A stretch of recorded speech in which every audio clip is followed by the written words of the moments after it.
I do want to mention that even though Joseph was the miracle baby, Rachel did end up having another child later on. His name was Benjamin. But sadly, Rachel ended up passing away while giving birth to him. So his birth was also paired with grief. Believe it or not, his brothers ended up hating him even more when Joseph had two dreams that symbolized his brothers bowing down to him. One was with the sheaves in the field. The other was with the sun, the moon, and the stars in the sky. When Joseph told them about these dreams, his brothers got very angry with him. And they already had deep envy for him, but they got so jealous that they wanted to kill him. They devised a plan to strip Joseph of his coat and throw him into a pit. They did just that, but instead of killing him, they decided to sell him into slavery for a profit. They took his coat of many colors, covered it in animal blood, and took it to his father, where they told him that a beast devoured Joseph. His father was heartbroken and mourned. This is where the story of Joseph's coat in the Bible comes to an end. But this story's not over.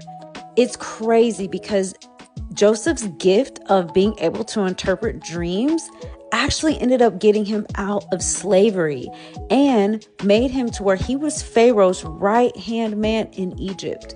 Sure enough, years later, at a moment when his brothers didn't recognize him because now he was an adult, they were found bowing to Joseph, begging him for grain during a famine. Joseph had so much grace and forgiveness in his heart that after revealing who he was, he gave them so much more than just grain. He was reunited with his family, with his father, and he provided homes, resources, and food for his family for the rest of their lives.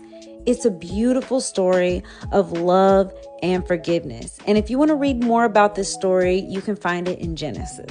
I feel like this is one of those stories in the Bible that a lot of us have heard of before. And in my opinion, it becomes a lot more interesting whenever you apply these historical contexts to the story and learn more about the artwork. And so if this stuff has been interesting to you, definitely follow and stay tuned for the next video that I'm working on.